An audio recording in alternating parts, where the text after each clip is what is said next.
السلام عليكم ورحمة الله وبركاته. الحمد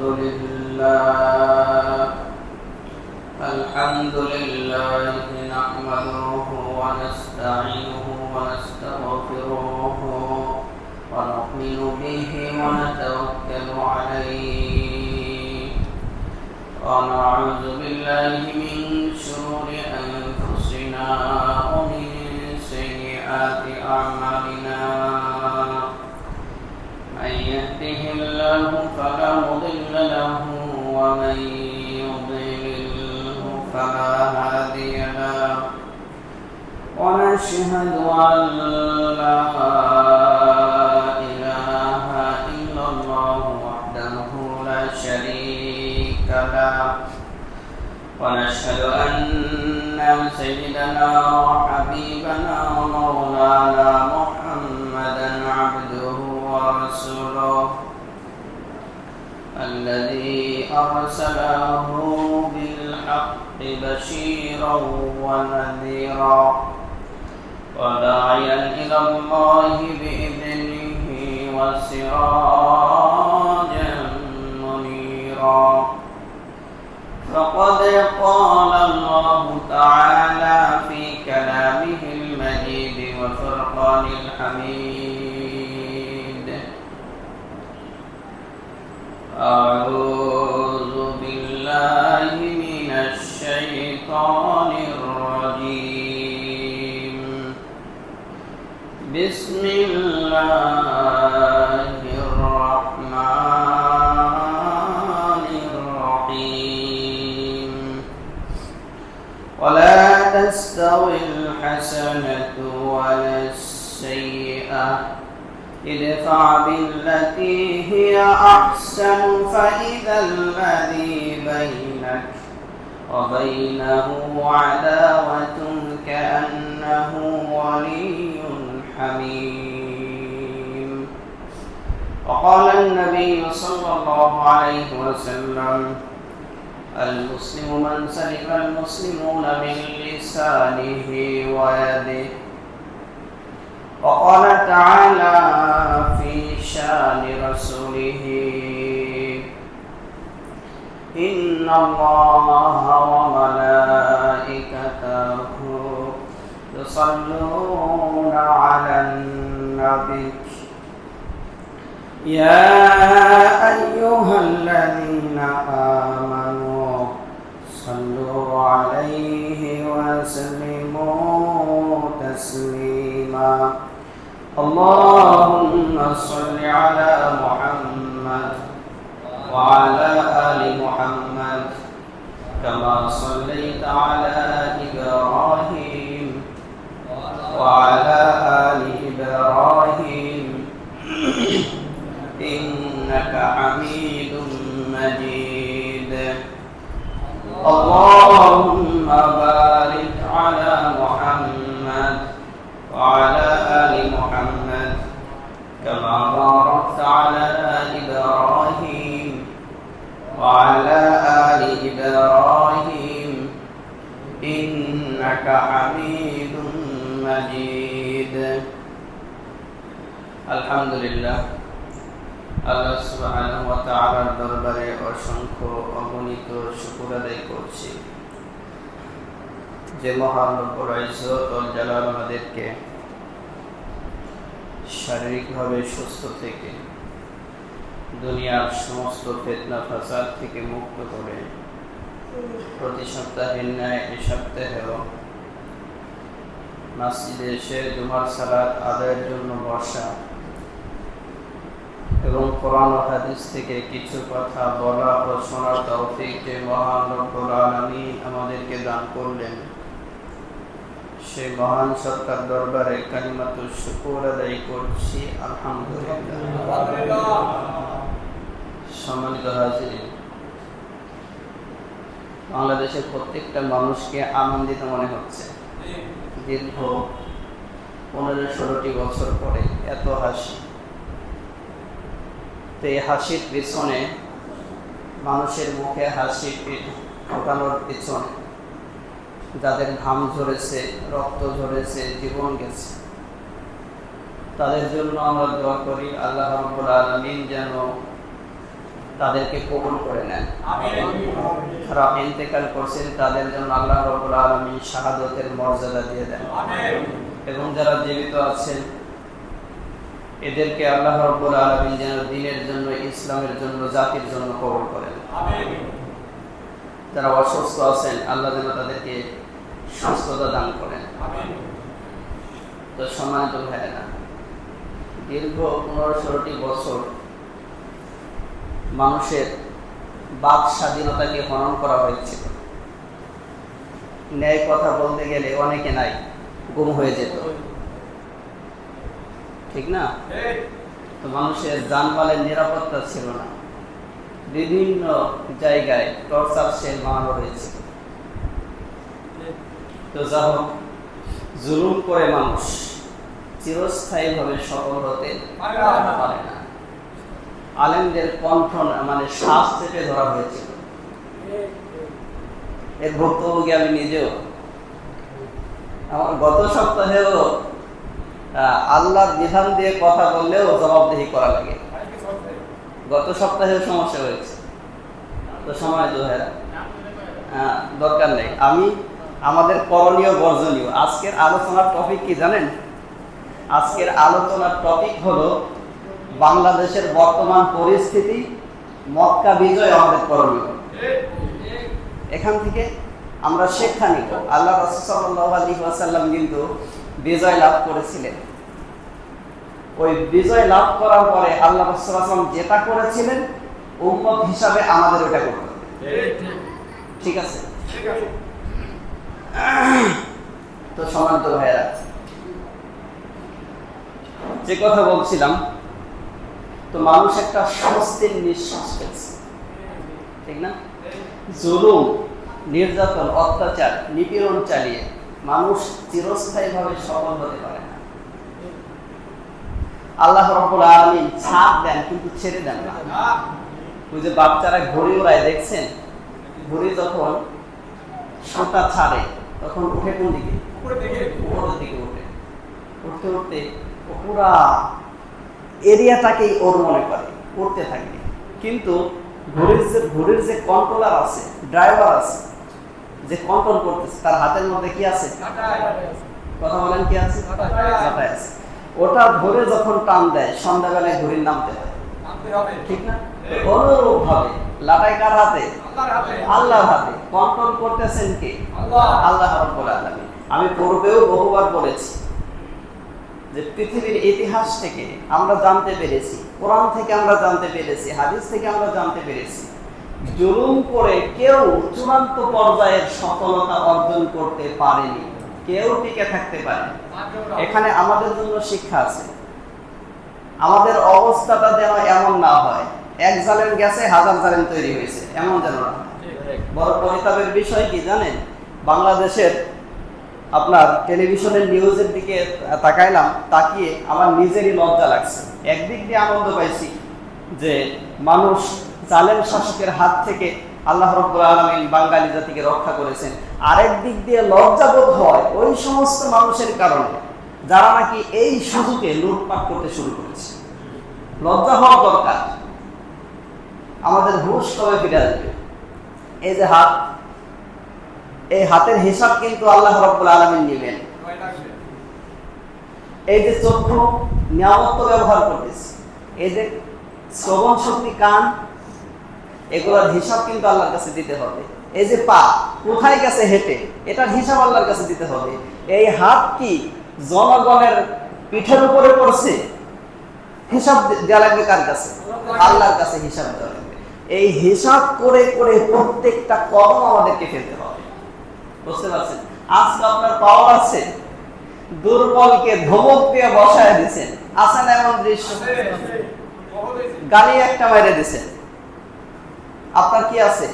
টাকার গরম আছে, বংশগত দাপট আছে, দলীয় পাওয়ার আছে, প্রশাসন আপনার পক্ষে আছে, সেজন্য কি করছেন? গালি মেরে দিচ্ছেন, ধমকি দিয়ে দিচ্ছেন, থাপ্পড় একটা বসায় দিচ্ছেন। কারণ প্রতিবাদ করবে কি? এখানে কিন্তু শিক্ষা আছে আমাদের জন্য। তো সম্মানিত ভাইয়েরা, এই যে আপনার ক্ষমতা থাকার কারণে ক্ষমতার অপব্যবহার করছেন, এর হিসাব আল্লাহর কাছে দিতে হবে। একটু লক্ষ্য করেন, ছোট্ট একটা হাদিস শোনাই আপনাদেরকে। আল্লাহ রাসূল সাল্লাল্লাহু আলাইহি ওয়াসাল্লামের সাহাবী হযরতে আবু যার রাদিয়াল্লাহু আনহু, কি বললাম? হাদিসটি সহিহ বুখারীতে এসেছে।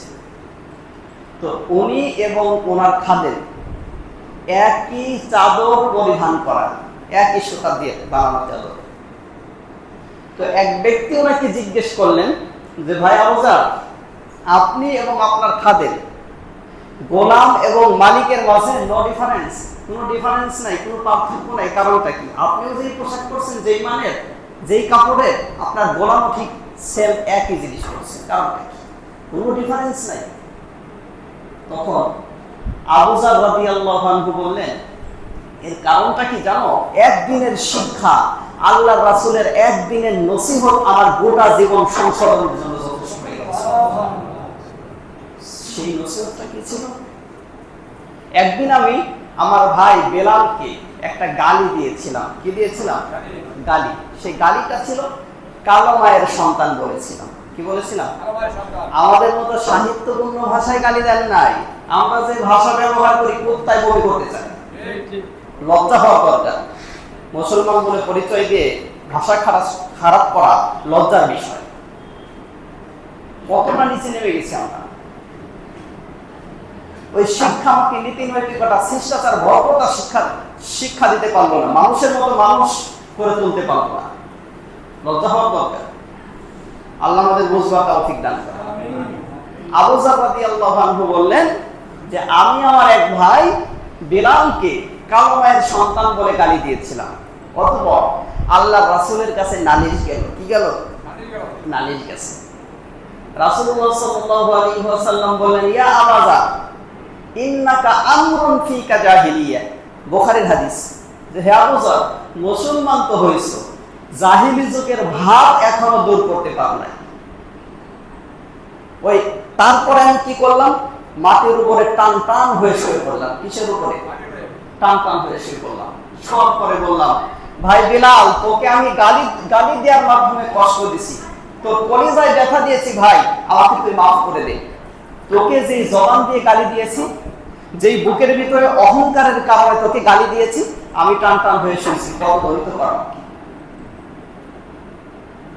মামলা দুনিয়াতেই শেষ হয়ে যা, কিয়ামতের ময়দানে আর এই মামলা খাইতে চাই না। একটু চিন্তা করছেন? আপনি বললেন যে জালেম হটাইছে, আলহামদুলিল্লাহ, আলহামদুলিল্লাহ, জালেমের দুঃশাসন থেকে জাতি মুক্তি পেয়েছে। কিন্তু এক জালেম হটায় যদি ওই জালেমের স্থান দখল করে আমি নিজেই জুলুম করি, এর চাইতে বড় বর্বরতা আর হতে পারে না। আরে মুসলমানকে জানেন? মুসলমানকে যে যার টুপিটা বড়, যার দাড়ি লম্বা, যার লাঠির জোর আছে, যে ভাঙতে পারে বেশি, এই ব্যক্তি মুসলমান। আমাদের সংশোধন হওয়ার দরকার। সময় ফুরিয়ে আসছে, সময় ফুরিয়ে আসছে। তো সম্মানিত ভাইয়েরা, তাহলে মুসলমানকে টুপি বড় হলেই মুসলমান হওয়া যায় না, জুব্বা পরলেই মুসলমান হওয়া যায় না, মুখের মধ্যে দাড়ি লম্বা হলেই মুসলমান হওয়া যায় না, বংশগত দাপট থাকলেই মুসলমান হওয়া যায় না। পূর্বপুরুষ মুসলমান ছিল, সেজন্য মুসলমান দাবি করা যায়, কিন্তু মুসলমান হওয়া যায় না। তাহলে প্রকৃত মুসলমান কে? আল্লাহ কিন্তু মুসলমান হতে বলেছে। কি হতে বলেছেন? আল্লাহ স্পষ্টভাবে সূরা আলে ইমরানের মধ্যে বলেছেন, ইয়া আইয়ুহাল্লাযীনা আমানু তাকুল্লাহ। ও ঈমানদারেরা, আল্লাহকে যারা বিশ্বাস করে, আখিরাতে যারা বিশ্বাস করে, কিতাবে যারা বিশ্বাস করে, নবী রাসূলদের উপরে যারা বিশ্বাস করে, এরা ঈমানদার। এরা কি কথা বলেন? ঈমানদার। তো আল্লাহ তাআলা বলেন, ইয়া আইয়ুহাল্লাযীনা আমানু, ও ঈমানদারেরা, ইত্তাকুল্লাহ, আমি আল্লাহকে ভয় কর। কাকে? আমি আল্লাহকে ভয় কর। ওয়ালা তামুতুন্না ইল্লা ওয়া আনতুম মুসলিমুন, মৃত্যুবরণ করিস না মুসলমান না হয়ে। তার মানে মুসলমান না হয়ে কিন্তু কবরে আসিস না, কবরে আসার আগেই মুসলমান হ। এখন আমার পরিচয় আমি মুসলিম, আমার পরিচয় আমি কি মুসলিম। আমার কথা কি বুঝতেছেন? ভিতরে অনেক ব্যথা, একদিক দিয়ে খুশি, আরেক দিক দিয়ে কষ্ট। আল্লাহ বললেন এই সাবধান, মুসলমান না হয় কিন্তু মৃত্যুবরণ করিস না, কারণ আমি আল্লাহ যত বড়, আমি আল্লাহ ভয়ও তত বড়, আমি আল্লাহ শাস্তিও তত বড়। তো এখন আসেন, খতনা করছে সেজন্য মুসলমান হয়ে যায়নি, বুঝতে পারছেন? খতনা করলেই মুসলমান হওয়া যায় না। বাবা মুসলমান ছিল, আইডেন্টিটি মুসলিম আছে, নামের শুরুতে মোহাম্মদ আছে, সেজন্য মুসলিম হওয়া যায় না। মুসলিম বলা হয় ওই ব্যক্তি, মুসলিম শব্দের শাব্দিক অর্থই হলো আত্মসমর্পণকারী। আত্মসমর্পণকারী অদৃশ্য একজনের কাছে যে ব্যক্তি আত্মসমর্পণ করে সে হলো মুসলিম। অদৃশ্য একজনের বিধিবিধানের কাছে, আইনের কাছে যে তার গোটা জীবনটাকে সারেন্ডার করে সেটাই সেই মুসলিম। বুঝতে পারছেন? আপনি কি পারছেন আপনার জবানটাকে আল্লাহর কন্ট্রোলে রাখতে, আল্লাহর বিধানের মধ্যে রাখতে, আপনার হাতটাকে আল্লাহর বিধানের মধ্যে রাখতে, আপনার দৃষ্টিটাকে আল্লাহর বিধানের মধ্যে রাখতে, আপনার কানটাকে আল্লাহর বিধানের মধ্যে রাখতে, আপনার পা দুটোকে আল্লাহর বিধানের মধ্যে রাখতে পারছেন? পারেন নাই, পারি নাই, তাহলে মুসলিম হবো কেন? তো সম্মানিত ভাইয়েরা, আল্লাহ রাসূল সাল্লাল্লাহু আলাইহি ওয়াসাল্লাম বললেন প্রকৃত মুসলিম কে? প্রকৃত মুসলিম কে? একটু লক্ষ্য করে শুনেন। এই হাদিসটি আমাদের ম্যাক্সিমাম মানুষের জানা আছে, এর মিনিং জানা আছে, কিন্তু কখনো আমরা ভালোভাবে বুঝতে চেষ্টা করি না। আল্লাহ রাসূল সাল্লাল্লাহু আলাইহি ওয়াসাল্লাম বলেন আল মুসলিম মান সালিমাল মুসলিমুনা মিন লিসানিহি ওয়া ইয়াদিহি, যে প্রকৃত মুসলিম হলো ওই ব্যক্তি যার হাত এবং জবান থেকে অন্য মুসলমান নিরাপদে থাকে। আপনি একটু চিন্তা করে দেখেন, আপনার হাত থেকে কয়জন মানুষ নিরাপদে থাকে? আপনার জবান থেকে কয়জন মানুষ নিরাপদে থাকে? প্রতিবেশীর কথা বাদ দিলাম, সমাজের লোকের কথা বাদ দিলাম, আপনার স্ত্রী তো আপনার জবান থেকে নিরাপদে নয়, আপনার সন্তান, আপনার পিতামাতাই তো আপনার জবান থেকে নিরাপদে নয়, ঠিক না? আপনার প্রতিবেশী তো আপনার হাত থেকে নিরাপদে না। তাহলে কেমন মুসলিম হইলেন? আল্লাহ তো মুসলিম হইতে বললেন, কি হইতে বললেন? তাহলে কোন মুসলিমের হাত সংখ্যালঘুর উপরে পড়তে পারে না। বুঝতে পারছেন? কোন মুসলিম, প্রকৃত মুসলিম কারো বাড়িতে আক্রমণ করতে পারে না। আমার কথা বুঝতেছেন আপনারা? কোন প্রকৃত মুসলিম সে কখনো রাষ্ট্রীয় সম্পদ নষ্ট করতে পারে না। সে তার জীবন দিয়ে হলেও সংখ্যালঘুর জানমালের নিরাপত্তা দিবে। এটা ইসলাম আমাদেরকে শিক্ষা দেয়। কারণ কি জানেন? আরে ভাই, জ্বালিয়ে দেয়া, পুড়িয়ে দেয়া, ভাঙচুর করা, এটার নাম ইসলাম নয়। যখন আপনার ভিতরে এই আমলগুলো ঢুকে যাবে, আপনার মাধ্যমে হবে, বুঝতে হবে আপনার ঘাড়ের উপরে শয়তান সওয়ার হয়ে পরামর্শ দিচ্ছে, কুমন্ত্রণা দিচ্ছে। বুঝতে পারছেন? তো একজন মানুষ অপরাধ করেছে, তার ছোট্ট সন্তান কি কোনো অপরাধ করছে? তার ছোট্ট সন্তানের উপরে কেন জুলুম করা হবে? আল্লাহ তো জিজ্ঞেস করবেন আসামির কাঠ গাড়ায় দাঁড় করিয়ে। আমি প্রথমেই বলেছি আমার পরিচয় আমি কি, আমি কে? আপনারা বুঝতেছেন না ভাই? রাগ করতেছেন? আমি জানি কথাগুলো তিতা লাগবে, কিন্তু তিতা লাগলেও আমাকে বলতে হবে। কারণ কি জানেন? আপনি কিয়ামতের ময়দানে মামলা দায়ের করবেন, হুজুরকে কত মহব্বত করছে, তো গাছের প্রথম ফল গাছে হুজুর এনে দিছে, টাকা হাদিয়া দিছে, কত খোঁজ খবর রাখছে, একটা খাবার ভালো লাগছে হুজুরে খাওয়াইছি, কিন্তু হুজুর তো আমাকে সতর্ক করে নাই, আমাকে সতর্ক করে নাই। তখন দায়ী করবে কি করবে না?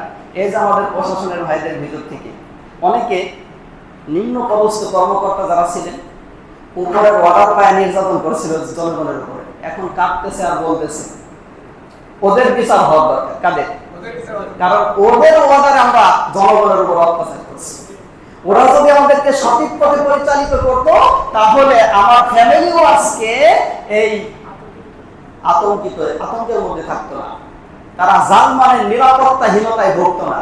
আমাদেরকেও পিটায়, ফ্যামিলিকে পাইলে তাদেরকেও লাঞ্ছিত করে। বুঝতে পারছেন? তো অনুরূপভাবে হাসরের ময়দান এগুলো দুনিয়ার অবস্থা। আর হাসরের ময়দানে যারা খাইলে বলবে হুজুরে কত মহব্বত করছি, 2 হাত দিয়ে হাদিয়া দিছি, একসাথে থাকছি, তারপরে হুজুর খালি মিঠা মিঠা কথাগুলো বলছে, যেই সমস্ত কারণে জাহান্নামে যাওয়ার আগে এই কারণগুলো বলেন। আল্লাহ ধরো হুজুর, কারো ধরো। এই জন্য আমার দায়িত্ব আছে। এই মেম্বারটা কিন্তু যদিও মনে হচ্ছে আপনার সিমেন্ট দিয়ে ইট দিয়ে বানানো হয়েছে, কিন্তু এটা কিন্তু অত্যন্ত দামি। এটা কি কথা বলেন, এটা কি অনেক দামি। এখান থেকে হক কথাগুলো আসতে হবে। এতে যদি কারো বিপক্ষে যায় যাবে। আর এই পরিবেশ করে দেওয়ার দায়িত্ব কমিটি এবং মুসল্লিদের। কাদের? কমিটি এবং মুসল্লিদের। আল্লাহ আমাদের বুঝবার তৌফিক দান করেন। তো সম্মানিত ভাইরা, কোথায় ছিলাম?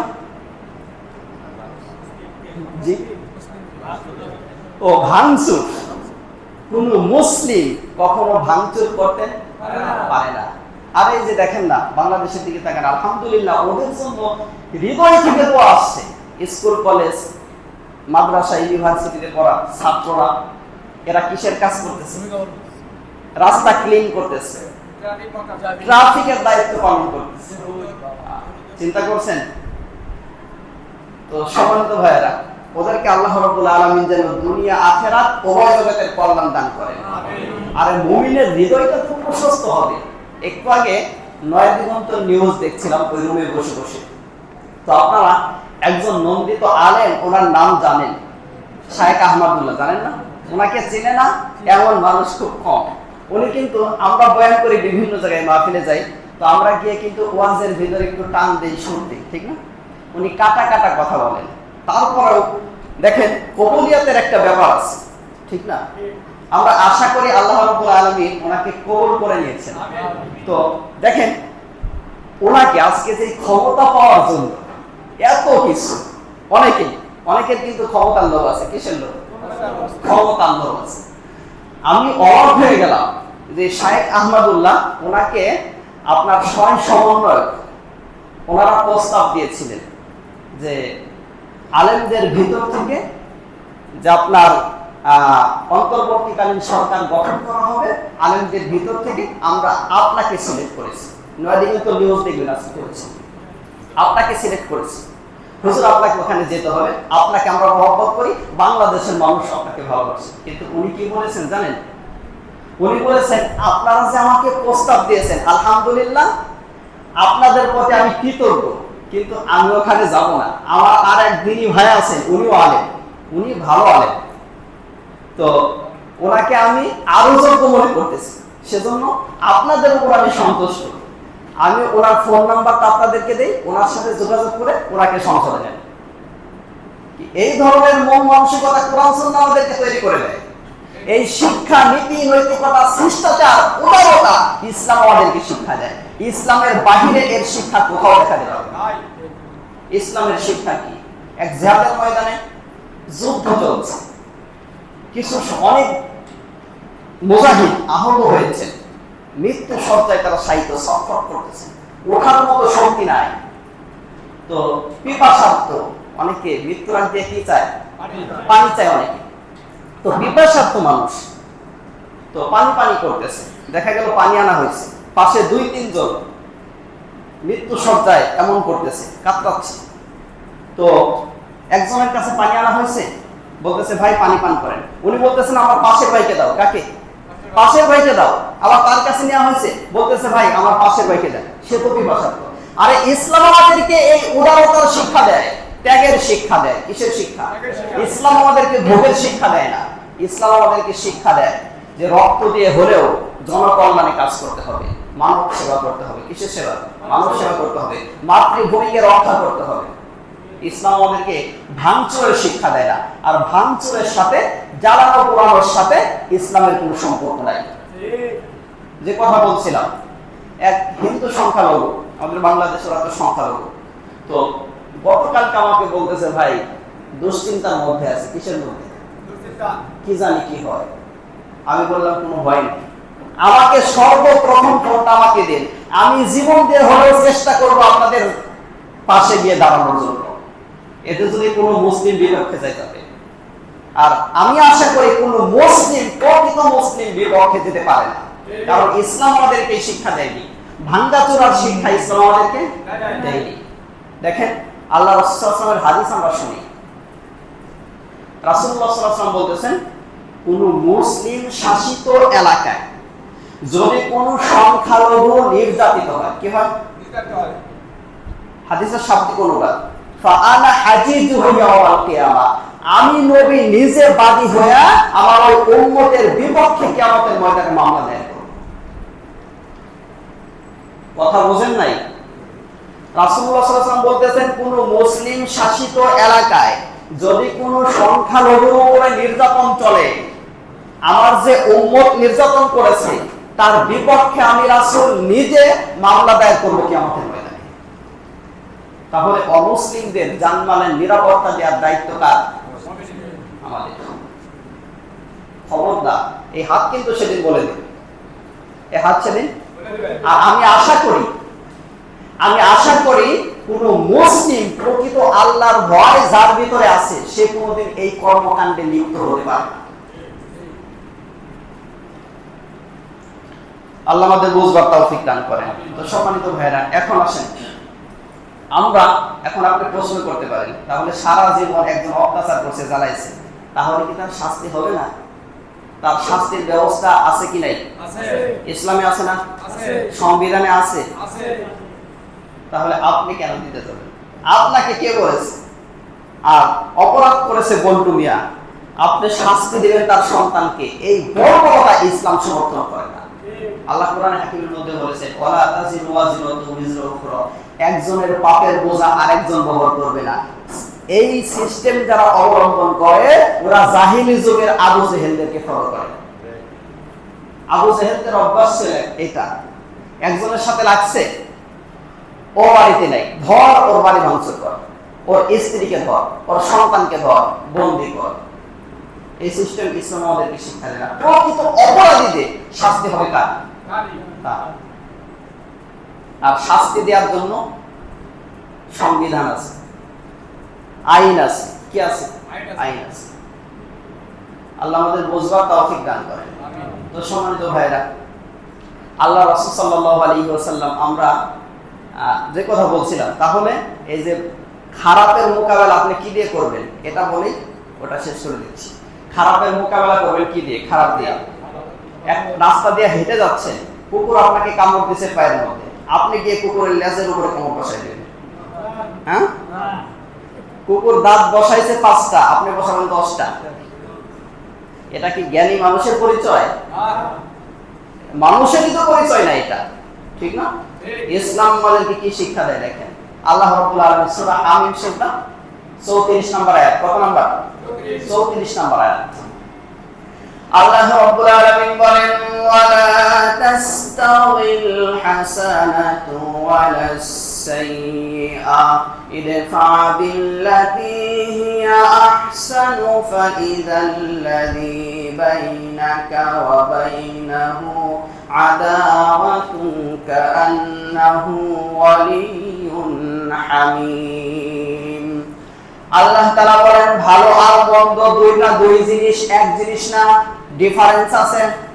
ভালো আর মন্দের মধ্যে কি আছে? ডিফারেন্স আছে। ইদফা বিল্লাতী হিয়া আহসানুস সাইয়্যা, মন্দ দূর করো, মন্দর মোকাবেলা করো ভালো দিয়ে। কি দিয়ে? একজন আপনাকে গালি দিয়েছে, আপনি তাকে ভাই বলেন, এটা আল্লাহ শিক্ষা দেয়। কে শিক্ষা দেয়? আল্লাহ। এই ত্যাগের শিক্ষা দেয় কে? আল্লাহ। আল্লাহ রাব্বুল আলামিন বলেন, মন্দের মোকাবেলা করো ভালো দিয়ে। মন্দের মোকাবেলা যদি তোমরা ভালো দিয়ে করো, তাহলে শত্রু বন্ধুতে রূপান্তর হয়ে যাবে। বুঝতে পারছেন? তো সম্মানিত ভাইরা, এখন আসেন ওই মক্কা বিজয়। রাসূলুল্লাহ সাল্লাল্লাহু আলাইহি ওয়াসাল্লাম 8ম হিজরির রমজানের 17 রমজান, কত রমজান? 17 রমজান। আমরা সকলেই জানি বিশ্বনবী সাল্লাল্লাহু আলাইহি ওয়াসাল্লামকে মাতৃভূমি থেকে বের করে দেওয়া হয়েছিল। রাতের হত্যার 82 বার ষড়যন্ত্র করা হয়েছিল আল্লাহ রাসূলকে হত্যা করার জন্য। কতবার? 82 বার হত্যার ষড়যন্ত্র করা হয়েছিল। তো আল্লাহ রাসূলকে চতুর্দিক দিয়ে ঘেরাও করে রেখেছিল।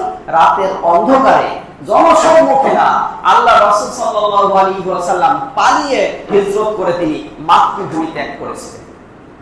এখন আসছেন মক্কা বিজয় করার জন্য, সাথে আছে পলিটিক্যাল পাওয়ার। কি আছে? পলিটিক্যাল পাওয়ার আছে। 10,000 সেনাবাহিনী, কয় হাজার? আর রাতের বেলায় অন্ধকারে পালিয়ে গিয়েছিলেন তিনি একা, সাথে সঙ্গী ছিলেন সাইয়েদনা হযরতে আবু বকর রাদিয়াল্লাহু আনহু। এখন আসতেছেন কত হাজার? 10,000 আসতেছে। মুশরিকদের অন্তরের ভিতরে, ওদের শরীরের ভিতরে আর রূহ নাই, কলিজা শুকায় গেছে। কি শুকায় গেছে? আজকে তো আমাদেরকে পাউডার করে দিবে, ফিনিশ করে দিবে, আচ্ছা মতো কিটা আসতেছে। দল বল সহ আসতেছে। আমাদের আজকে সাইজ করবে, হক করে জনগণের মতো সাইজ করবে। কাফেররা ভয়ে থরথর করে কাঁপতেছে। তারা রাসূলুল্লাহ সাল্লাল্লাহু আলাইহি ওয়াসাল্লাম মক্কার মধ্যে ঢুকলেন। কি করলেন? মক্কার মধ্যে ঢুকলেন। ঢোকার আগে একটা ঘোষণা দিলেন, তোমরা আমার সাথে আজকে আমার কাছ থেকে কেমন ব্যবহার চাও, কি ব্যবহার আশা করো আমার কাছে?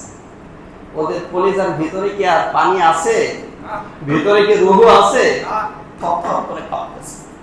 রাসূলুল্লাহ সাল্লাল্লাহু আলাইহি ওয়াসাল্লাম এই প্রশ্ন করার পরে বললেন, আপনি তো আমাদের উত্তম ভাই, উত্তম ভাইয়ের পুত্র, আপনার কাছ থেকে আমরা ভালোই আশা করি।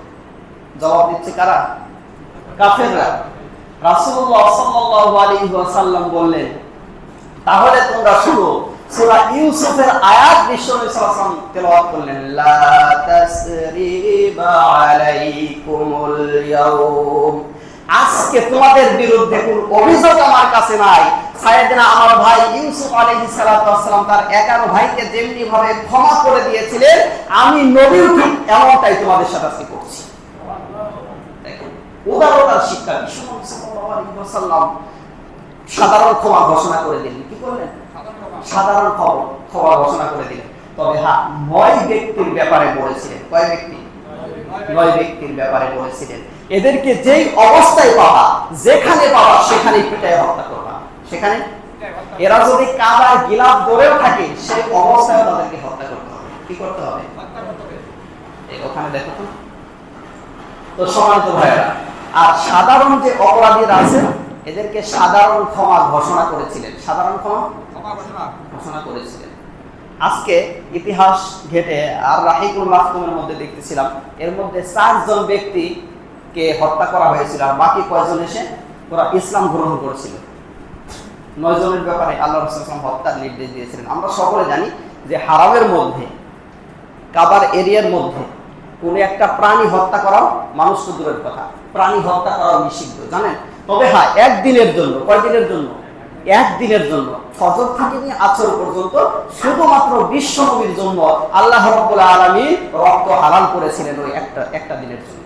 এরপরে রাসূলুল্লাহ সাল্লাল্লাহু আলাইহি ওয়াসাল্লাম বলেছিলেন, ভাষণ দিয়েছিলেন যে এরপর থেকে আর কোনো মানুষের জন্য হালাল নয়। বুঝতে পারছেন তো সম্মানিত ভাইয়েরা? রাসূলুল্লাহ সাল্লাল্লাহু আলাইহি ওয়াসাল্লাম এই মক্কা বিজয়ের বিশাল ইতিহাস আমি তো সংক্ষেপে বললাম। রাসূলুল্লাহ সাল্লাল্লাহু আলাইহি ওয়াসাল্লাম সাধারণ ক্ষমা ঘোষণা করে দিলেন। তারপরে কি করলেন? ওই বাইতুল্লাহর চাবি ছিল উসমান বিন তালহা রাদিয়াল্লাহু আনহু। উনি পরবর্তীতে মুসলমান হয়েছিলেন ওই মক্কা বিজয়ের সময়। ওই জাহেলি যুগেই ওনার কাছে চাবি ছিল, বাইতুল্লাহর চাবি। কিসের চাবি?